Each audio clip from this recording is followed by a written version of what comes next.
Eteomo.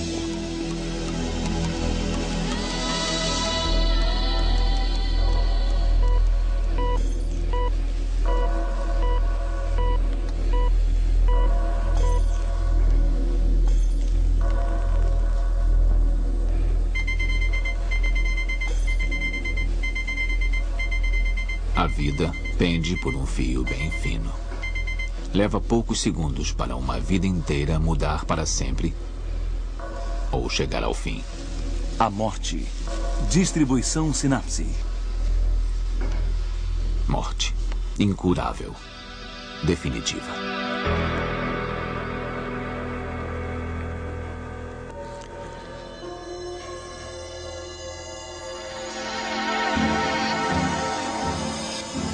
Todo ano, 52 milhões de pessoas morrem no planeta. Um índice de 3 pessoas a cada 2 segundos.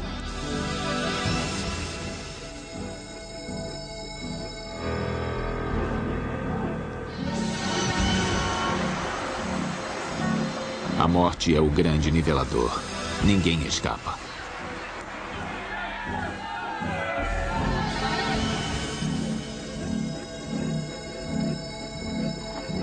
Algumas mortes abalam o mundo.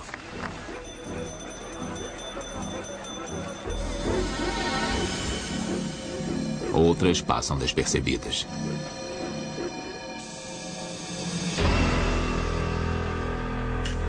Vemos nossa própria morte como um obscuro mistério, um grande medo e uma terrível certeza.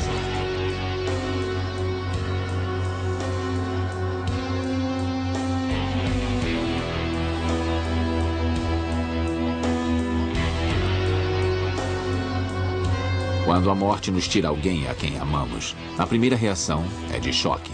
Depois, um processo longo e difícil se inicia: o luto. Nossa atitude para com a morte depende da percepção que temos dela.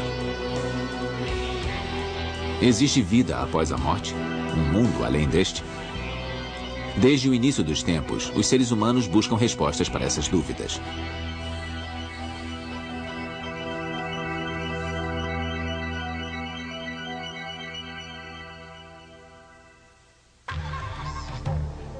A lei morte.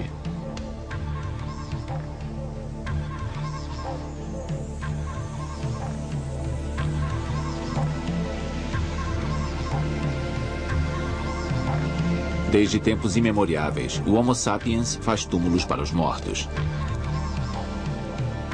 Já se encontraram esqueletos em grutas, curvados em posição fetal, pintados com ocre vermelho. Estes rituais mostram respeito pelos mortos, mas parece que as pessoas dessa época também os temiam.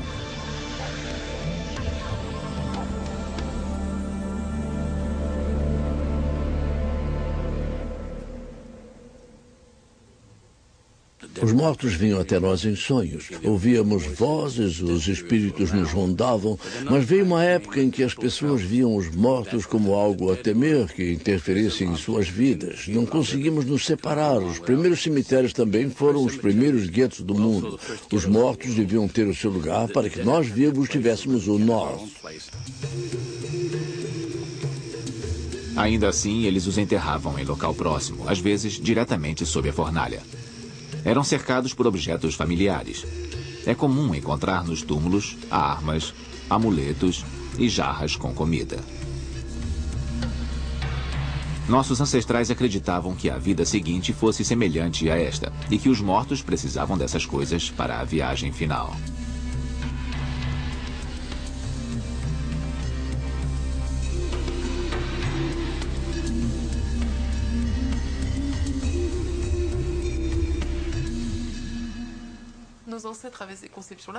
Era assim que nossos ancestrais pensavam, mas nós pensamos da mesma forma hoje. Por exemplo, muitas pessoas de luto colocam fotos, joias ou outros objetos no caixão. As crianças querem colocar desenhos, mesmo quando o corpo vai ser cremado. Elas pensam, pelo menos isso vai fazer companhia à minha avó, vai confortá-la.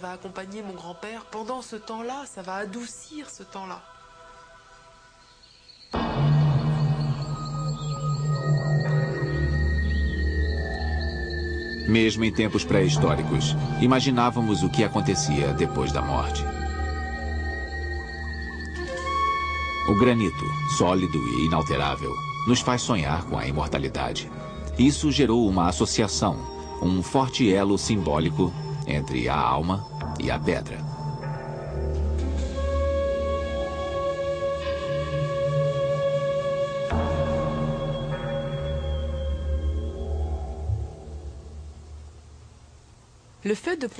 Quando colocamos uma pedra ao lado ou em cima de um corpo, ela simboliza o homem ereto, caminhando determinado de frente para os deuses, o trovão e todas as coisas que o aterrorizam, dizendo: apesar de todas as coisas que se lançam contra mim, eu existo.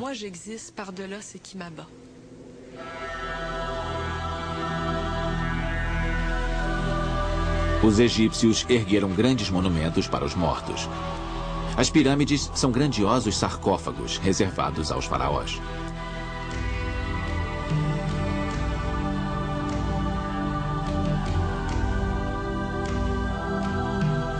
No Antigo Egito, acreditava-se que o ser humano fosse formado por uma entidade corporal e várias entidades espirituais. As entidades espirituais não sobreviveriam se o corpo virasse pó. Ele deveria ser preservado intacto pelo processo de mumificação, como vemos com este corpo de 3.500 anos. Primeiro retiramos os olhos e os esterilizamos para que não fermentem. Não desejamos olhos fermentados. Abrimos o corpo e retiramos os órgãos vitais.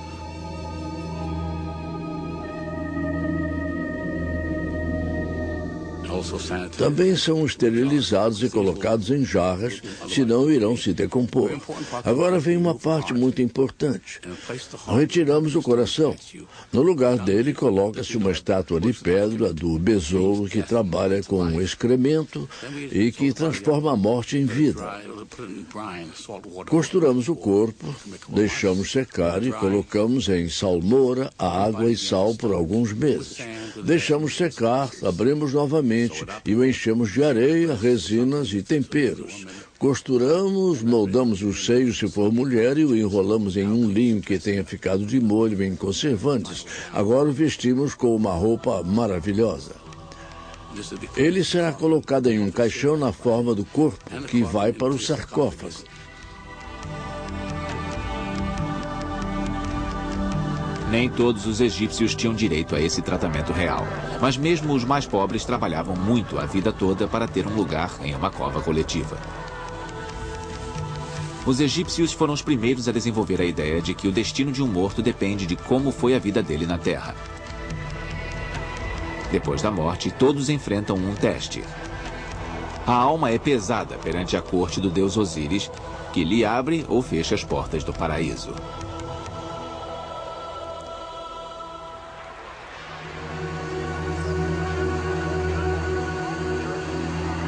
Os antigos gregos também acreditavam na imortalidade da alma. Uma procissão, usando cores escuras, acompanhava o morto até o local do enterro.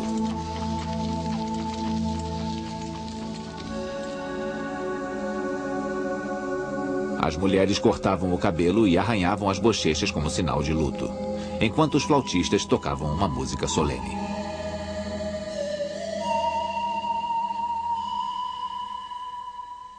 Os cortejos se tornavam mais elaborados em sociedades mais refinadas. Era possível ter um funeral maior. Tinham material para isso. Poderia haver objetos usados apenas em funerais. Em muitos casos, em sociedades cultas, havia textos que uma pessoa podia dizer a outra. Havia canções, palavras e toda uma cultura por trás dos rituais. Isso começou a mostrar o poder dos mortos e das pessoas que choravam por eles, quando alguém morria. A importância dessa pessoa e de quem sobrevivia era mostrada pelas proporções do funeral. Os gregos acreditavam em Hades, no submundo, no reino oculto dos mortos. As pessoas entravam nele cruzando um dos 4 rios que o cercavam.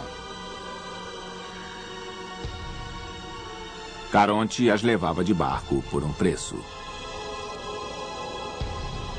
Por isso as pessoas deixavam uma moeda para seus mortos. Os gregos acreditavam que o destino dos mortos dependia de como os vivos tratavam de sua tumba. Se não cuidassem bem dela, os mortos os castigariam com uma maldição.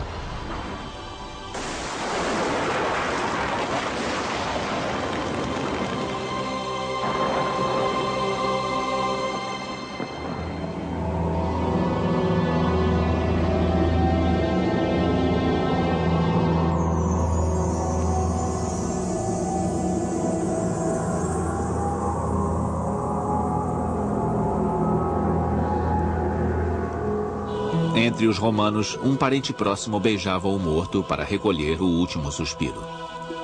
Acreditavam que a alma deixava o corpo pela boca.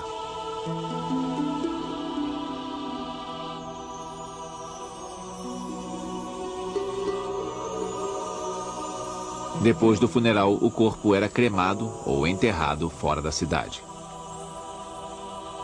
O local era marcado com uma inscrição, às vezes com um retrato, para preservar a memória de quem estivesse enterrado. No Império Romano, a morte era um espetáculo. Traidores e criminosos eram executados em público. Um dia, entre os anos 26 e 36 d.C., um homem foi levado a julgamento perante Pilatos, procurador da província romana da Judéia. O homem era um judeu, e sua morte mudaria o curso da história. Na verdade, havia diferentes culturas em colisão no Império Romano. A crescente ansiedade da morte. Precisavam de alguém que surgisse para salvá-los da confusão. Alguém que os livrasse da bagunça, da ansiedade de uma sociedade tumultuada. Havia salvadores em cada esquina. Quando espalhou-se a história de um homem da Galileia que havia morrido e ressuscitado, isso atraiu muita atenção. Talvez este fosse o caminho. As histórias sobre ele foram se espalhando. Não era difícil de acreditar porque a ideia de ressurreição já pairava no ar. As primeiras pessoas a se tornar cristãs eram muito convincentes e entusiastas. Aos poucos, o cristianismo conquistou todo o mundo romano. Tornou-se a religião de Estado e sobreviveu a invasões bárbaras. A minha morte. Pai nosso que estás no céu, santificado seja o vosso nome. Venha a nós o vosso reino. Seja feita a vossa vontade, assim na terra como no céu. O pão nosso de cada dia nos dai hoje. Perdoai as nossas ofensas, assim como nós perdoamos a quem nos tem ofendido. No início da Idade Média, nos primeiros séculos do cristianismo, a atitude para com a morte mudou radicalmente. Ela passou a ser vista como um nascimento na vida verdadeira, na vida eterna.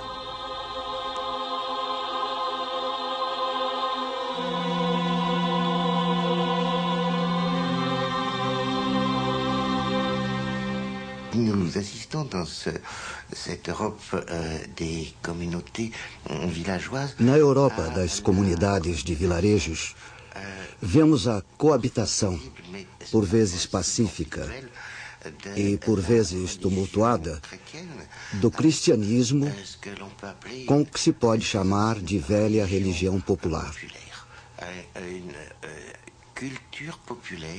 Uma cultura popular intimamente ligada a tempos antigos e heranças muito antigas.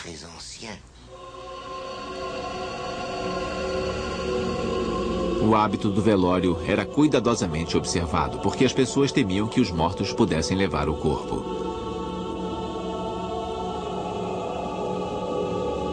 O número 7 era considerado de sorte. Deveriam acender 7 velas, fazer 7 orações e 7 ações de caridade pelos pobres. Estes ritos eram para exorcizar o medo da morte.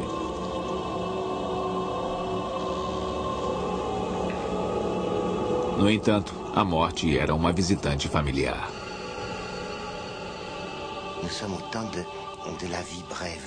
Naquela época, a vida era curta. Em termos demográficos, a expectativa de vida ao nascer era de até 23 anos. É neste contexto de vida curta que temos que considerar o medo da morte, ou, pelo contrário, o endurecimento das atitudes com relação à morte. Não é tão contraditório quanto parece.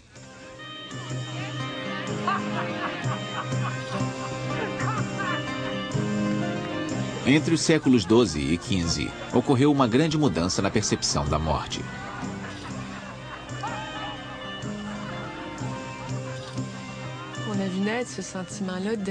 Vimos o nascimento de uma consciência da própria individualidade, basicamente ligada ao prazer que encontramos na existência.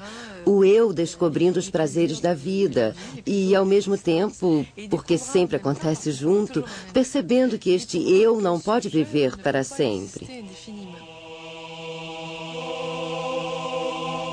A morte se tornou trágica. Guias foram escritos para ajudar as pessoas a enfrentar este último ato do drama humano. Os cristãos tinham um terror especial da morte, porque para todos os que não ganhariam o paraíso, só restava uma possibilidade: queimar no inferno.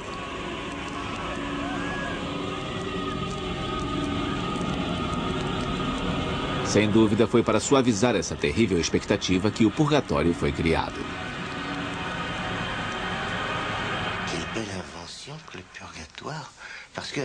O purgatório é uma bela invenção. Todos sabem que o paraíso é reservado a uma pequena elite e o inferno ameaça o resto de nós. Mas o purgatório, entre os dois extremos, oferece aos mortos a chance de purgar seus pecados para obter a salvação.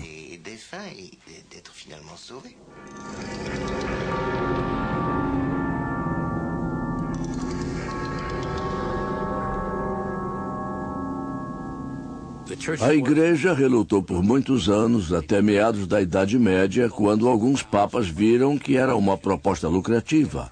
Se você tem o purgatório e as pessoas pagam taxas à Igreja para rezar missas e tirar os seus parentes dele 10 anos antes, as pessoas poderiam ajudar a Igreja a saldar suas dívidas enquanto tiravam alguém do purgatório.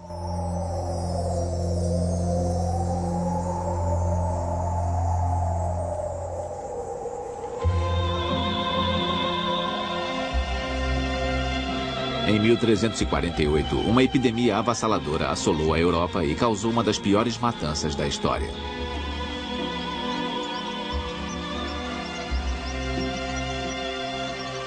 Importada do Oriente por ratos que infestavam navios, a peste bubônica entrou pelos portos de Messina, Genoa e Veneza.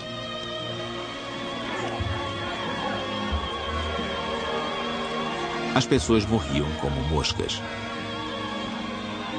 Em Avignon, eram 400 mortes por dia. Em Paris, 800. Em um único burgo londrino, foram enterradas 50.000 pessoas.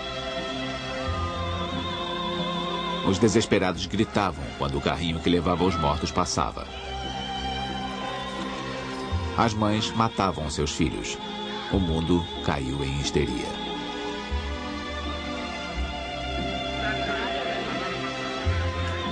Após 2 anos, a epidemia começou a sumir, mas havia levado 1/3 da população da Europa. O fantasma da peste viria a ressurgir periodicamente e assombrar a lembrança das pessoas por séculos.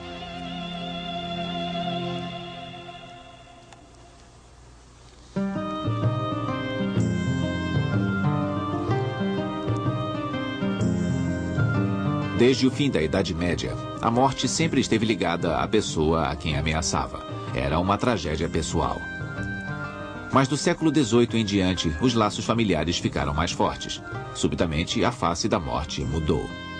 A perda daqueles à nossa volta se tornou insuportável.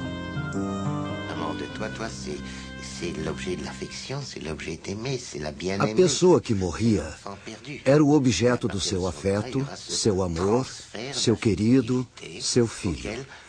A partir daí, a era de Rousseau viu uma transferência de afetividade, e a sensibilidade da época deu a ela moldura para se expressar.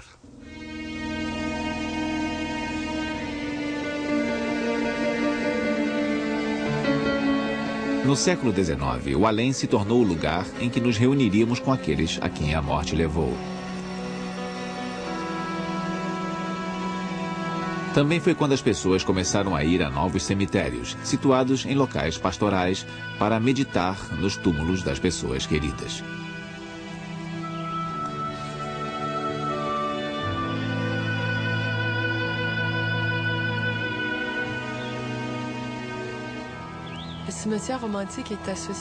O cemitério romântico está associado à visão da morte do século XIX, com uma ligação muito próxima.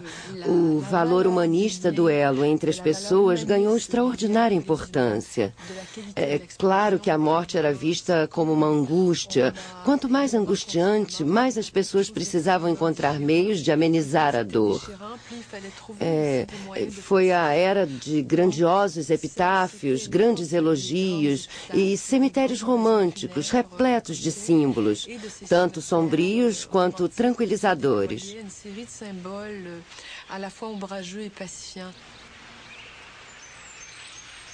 Os vivos passaram a vestir o luto pelos mortos durante meses e expressar sua dor em uma demonstração de pompa funerária.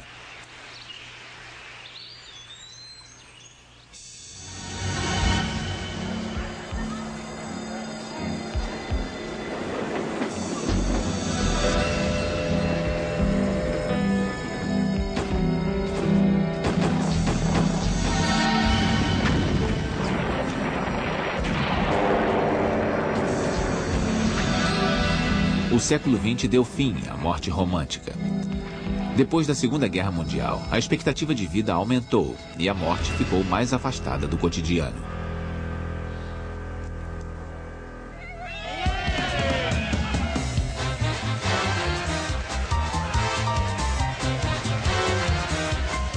Nas décadas seguintes, o otimismo gerado pela explosão econômica permitiu às pessoas adiar ainda mais a morte. Os rituais fúnebres foram desaparecendo.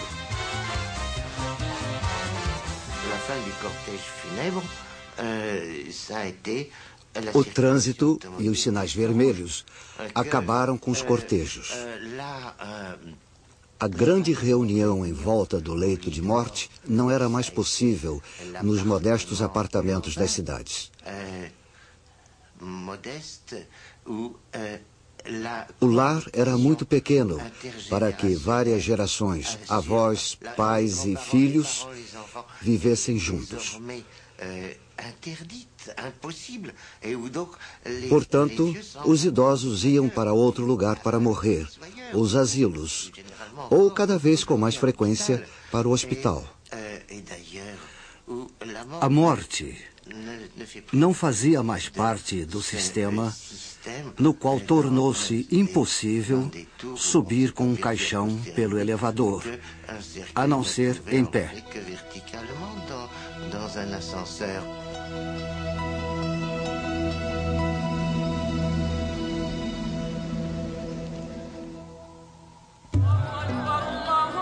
Rituais de morte.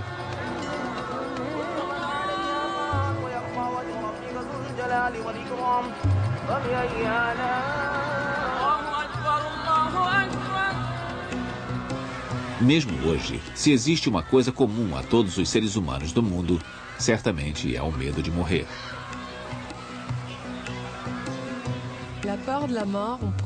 Podemos dizer que o medo da morte existe nas mais antigas profundezas da alma humana.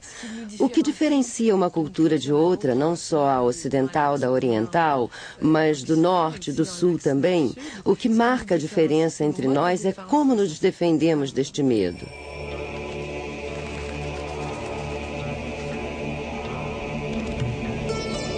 A tradição hebraica mostra o que parece ser quase um terror da impureza do corpo. Ninguém pode tocá-lo nos primeiros 8 minutos após a morte.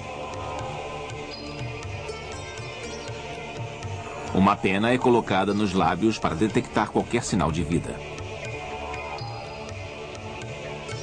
Acende-se uma vela, todos os espelhos são cobertos e a água das bacias é despejada para que a alma não sinta a tentação de se admirar.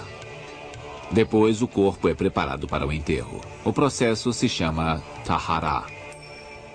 Em qualquer cultura, até nas que observam um mínimo de rituais, limpamos nossos mortos de alguma forma.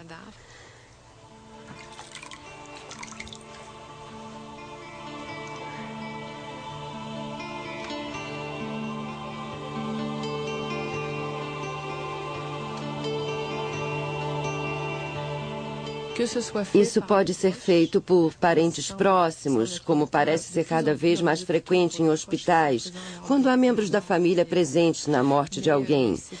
Mas é feito em toda a cultura, seja por parentes ou profissionais. Alguém que esteja presente por acaso quando uma morte ocorre ou pessoas especializadas em cuidar dos mortos.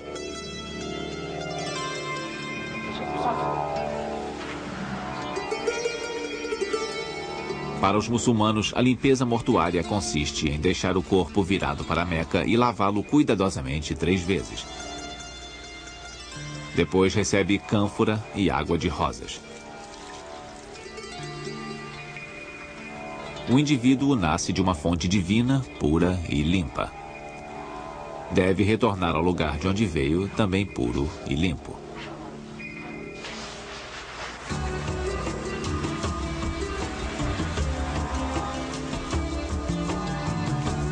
O cortejo é outro ritual comum a todas as sociedades.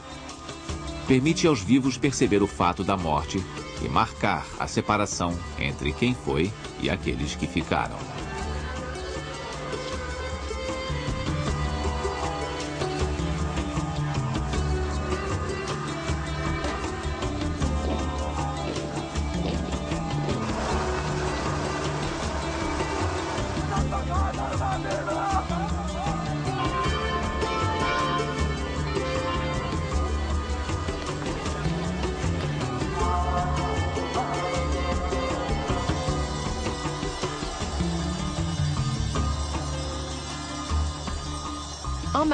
Caminhando com eles, absorvemos a realidade com mais suavidade. O funeral é a hora em que dizemos ao morto: fizemos o melhor por você, vamos levá-lo ao seu local de descanso e estamos rompendo o laço.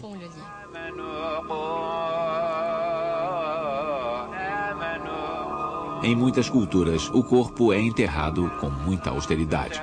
E isso é feito de propósito. Os muçulmanos deitam o corpo diretamente na terra. Perante Alá, ricos e pobres devem ser igualmente desprovidos.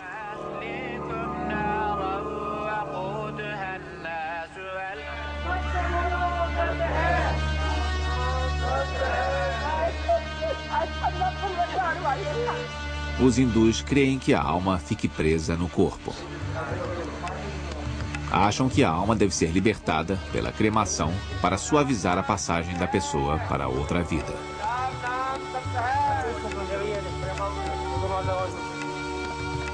A fumaça da pira leva o que resta da pessoa para o além, o invisível.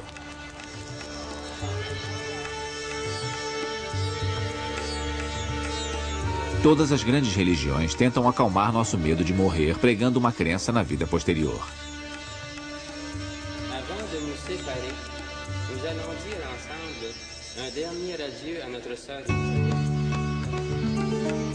Religiões monoteístas como o cristianismo, o judaísmo e o islamismo partilham a crença na eternidade de bênçãos conquistadas por atos merecedores na terra.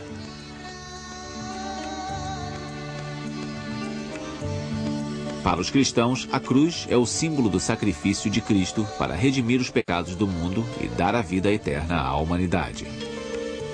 A cruz é proeminente em todos os rituais.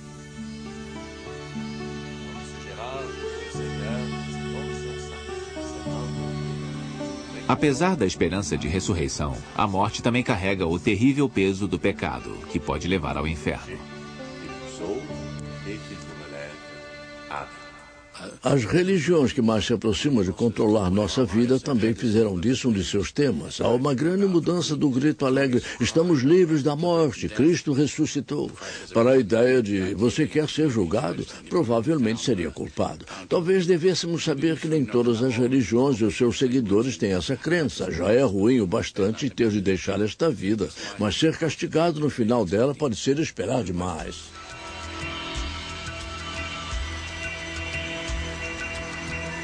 Para os hindus, vida e morte são ciclos relacionados. Eles acreditam que os humanos fazem o próprio destino. Portanto, é responsabilidade deles tornar a vida presente melhor do que as anteriores. O estágio final é o moksha, a liberação de uma longa série de reencarnações.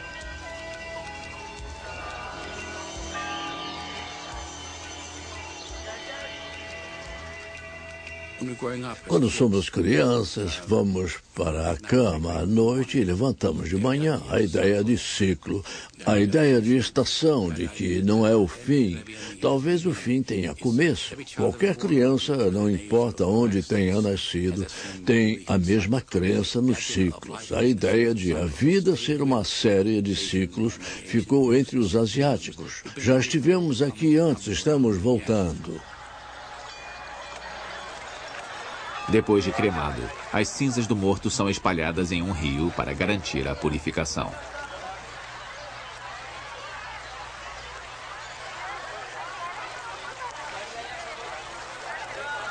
Um pouco mais abaixo, homens e mulheres se banham nas mesmas águas e rezam para que o morto ganhe outra vida.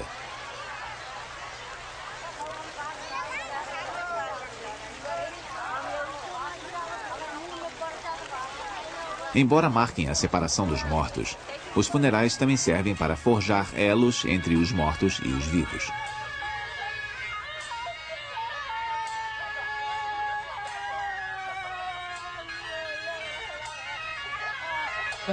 A refeição do funeral é mais centrada nos vivos do que nos mortos, mesmo que a pessoa morta continue presente.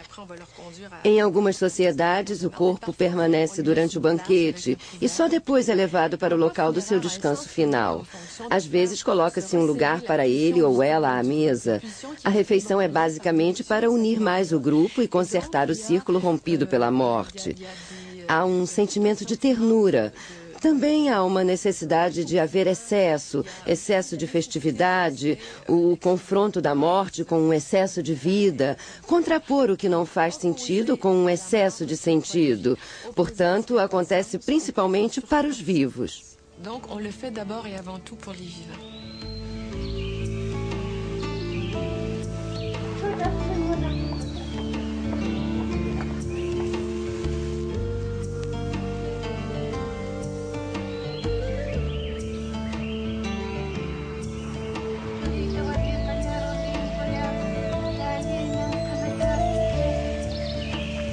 Em todas as sociedades, muito depois de uma morte, as pessoas continuam a fazer homenagem a quem faleceu.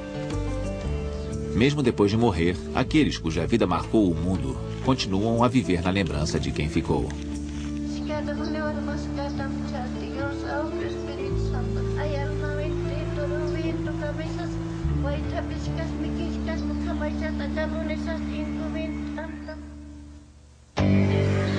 A negação da morte.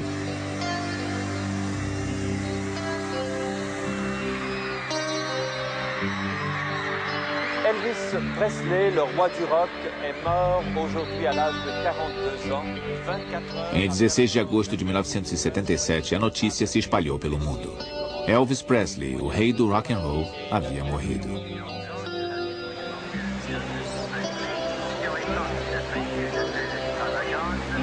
O choque foi enorme. Logo começaram os boatos. Elvis está vivo. Algumas horas depois de ter falecido, supõe-se que tenha sido fotografado saindo de casa por uma porta nos fundos. Desde então, muita gente diz tê-lo visto vivo. Elvis não é a única pessoa a ter aparecido muitas vezes depois da morte, talvez a mais famosa. Uma pessoa que significa tanto para nós não pode estar morta. As crianças mantêm vivos os pais que faleceram. Algumas mantêm vivos na mente bichinhos de estimação que morreram. Você não pode ter morrido se eu o amo e preciso tanto de você.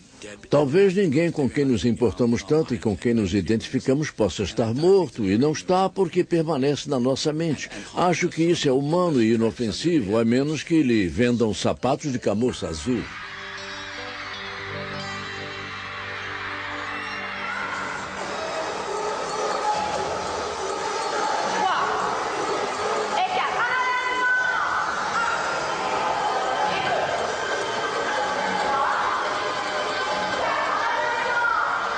No mundo ocidental, vemos um fenômeno se espalhar. A rejeição da morte, pura e simples. Hoje, a expectativa de vida do homem passa dos 70 anos. As mulheres podem esperar alcançar a venerável idade dos 80.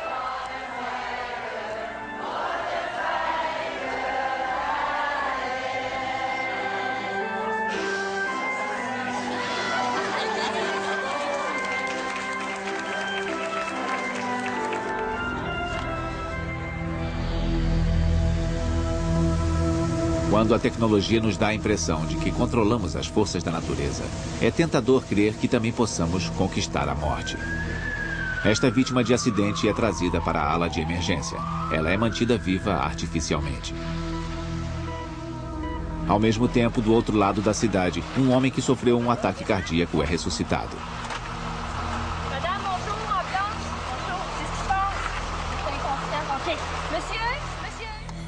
A jovem mulher só consegue continuar a respirar com a ajuda de um arsenal de equipamentos médicos modernos. Ela está morta.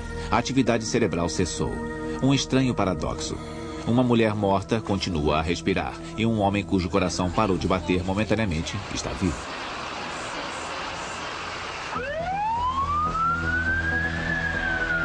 Quando acaba a vida e começa a morte?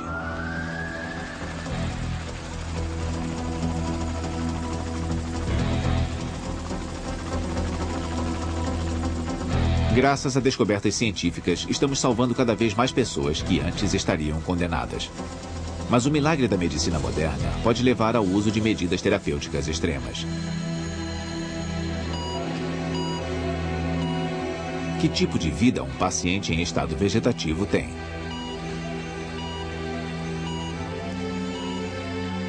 A morte está sendo vista como uma falha da ciência, até mesmo como um fracasso pessoal do paciente que não tem mais forças para lutar.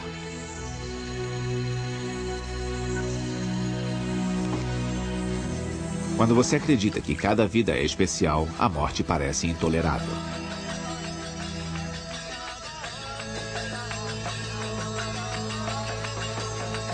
Talvez por isso, nos anos 70, tenha emergido uma nova corrente de pensamento, uma nova visão da ideia de imortalidade.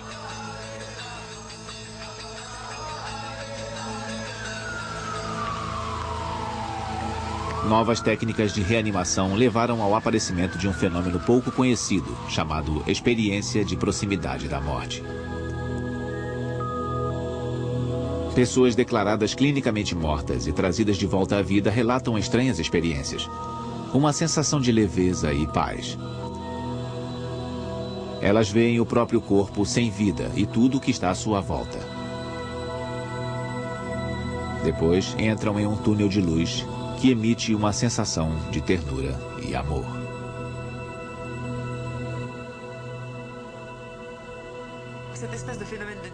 A meu ver, este é um fenômeno de dissociação sob um terrível estresse. Você encontra isso, por exemplo, entre pessoas que sobreviveram a uma grande explosão. Elas se sentem espectadoras e, de fato, estão no âmago da ação. Acho que é um estado psíquico que protege a pessoa, um tipo de mecanismo de defesa que permite às vítimas pensar que foram preservadas e as ajuda a lutar para retornar de uma situação traumática.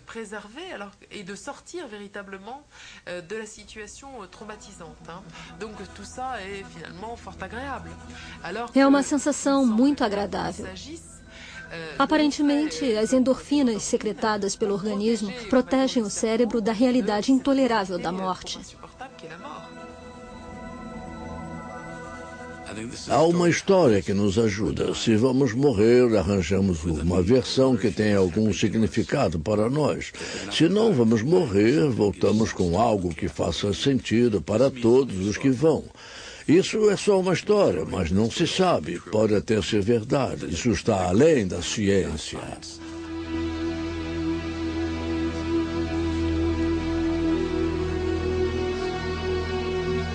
Sempre ficamos desconcertados quando confrontados com a morte de alguém. É uma lembrança cruel de que a nossa morte nos aguarda.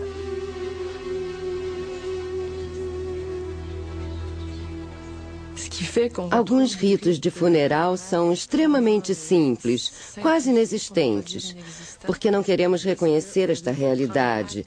Tampamos os olhos. Nos livramos dos mortos o mais depressa possível, os cremamos sem delongas e rituais, como lixo. Nós os eliminamos, fingimos que não está acontecendo, aquilo nos incomoda.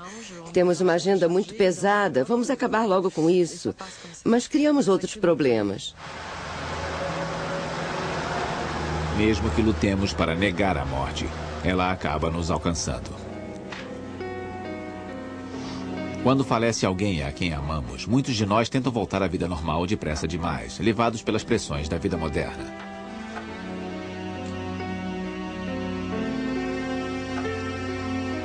Mas esta tentativa de pular o processo do luto pode ter consequências perigosas.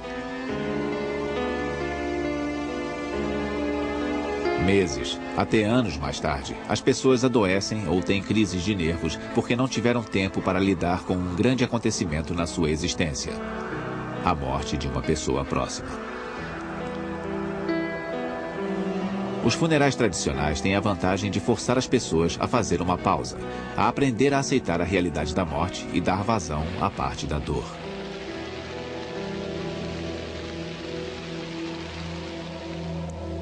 Existe algo que possamos fazer quando alguém próximo de nós morre, que possamos fazer unidos como em um ritual, que nos ajude a entender a vida e a morte e a tirar o melhor proveito delas? Parece que sim, mas o que você escolhe pode não ser o mesmo que eu escolho. Precisa sair organicamente da nossa vida.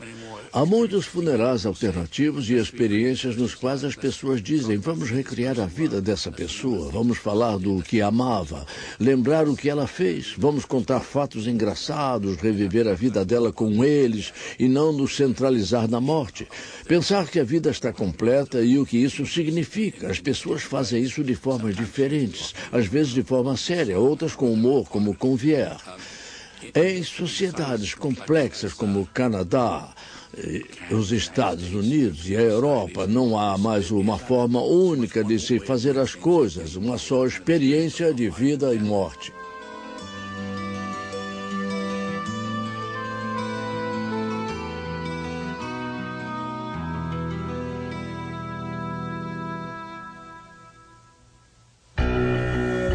Morrer amanhã.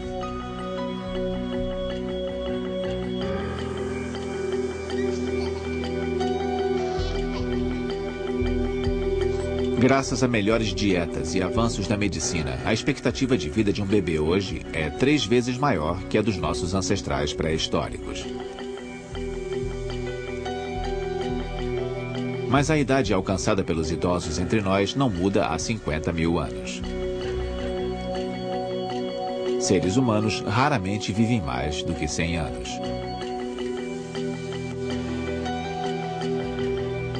Desde os anos 60, temos tentado compreender as causas do envelhecimento, mas o processo ainda é um mistério.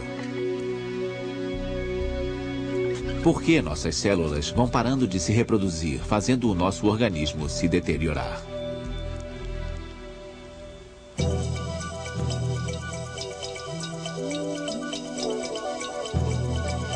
Uma teoria diz que as células são programadas geneticamente para se reproduzir um determinado número de vezes. Como se o organismo tivesse um relógio interno. A uma determinada hora, marcada pelos genes de cada indivíduo, as células param de se dividir, iniciando o processo de morte.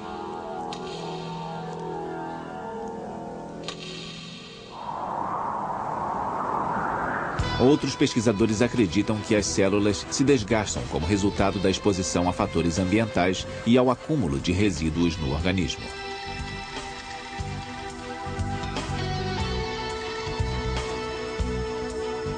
A mecânica do envelhecimento é muito complexa. Vários milhares de genes podem estar envolvidos.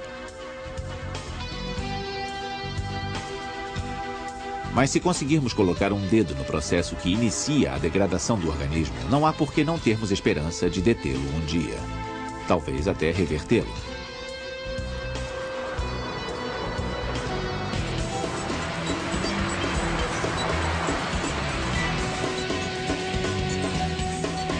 A corrida entre os cientistas já está acontecendo.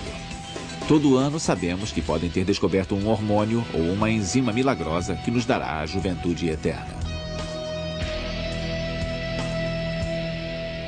Escandalosa e perturbadora, a morte pode ser uma doença para a qual ainda não temos cura. Há empresas que oferecem a possibilidade de apagar você até a ciência descobrir a chave da imortalidade. A criogenia é o uso do nitrogênio líquido para congelar o corpo a 196 graus negativos. O problema é que ainda não foi provado que é possível trazer um corpo congelado de volta à vida.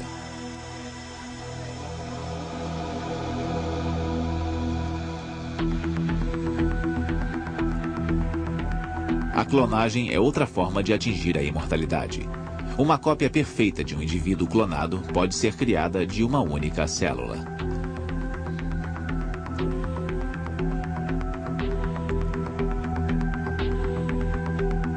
É tecnicamente concebível clonar um ser humano. Mas ainda não descobrimos como transferir as memórias do original para o clone, para que sejam realmente a mesma pessoa. A melhor maneira de lutar contra a morte, a forma mais instintiva, é a procriação. A forma de permanecer vivo antes de erguer monumentos é ter filhos.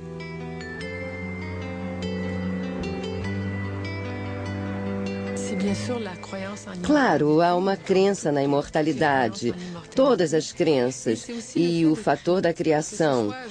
Você pode criar coisas ou um estilo de vida.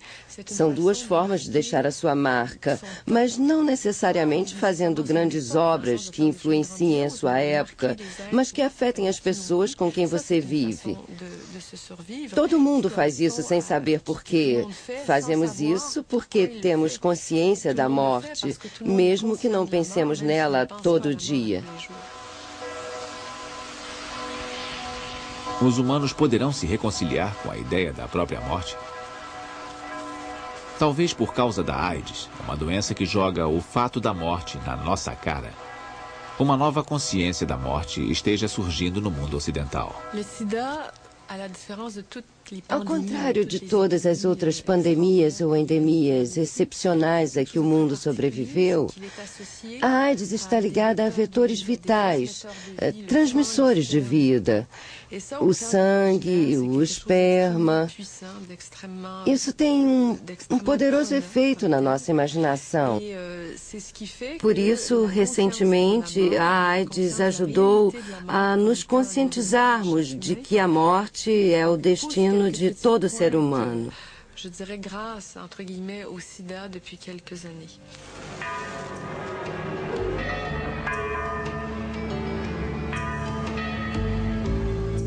Podemos negar ou aceitar a morte, acreditar em outra vida ou na extinção completa, nos ver como únicos ou parte de um todo, ter a morte como algo familiar ou estranho. Mas um fato permanece constante. Nenhum de nós gosta da ideia do próprio e inevitável final.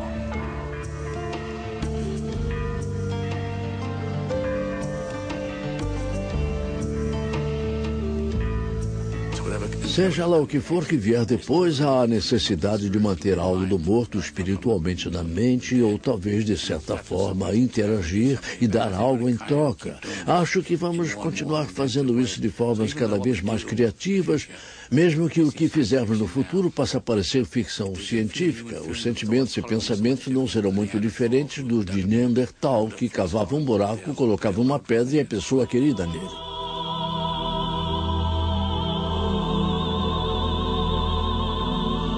Certamente não vencemos a nossa batalha contra a ansiedade causada por este terrível conhecimento que nos distingue dos outros animais. Um belo dia, uma tranquila noite, a vida vai chegar ao fim.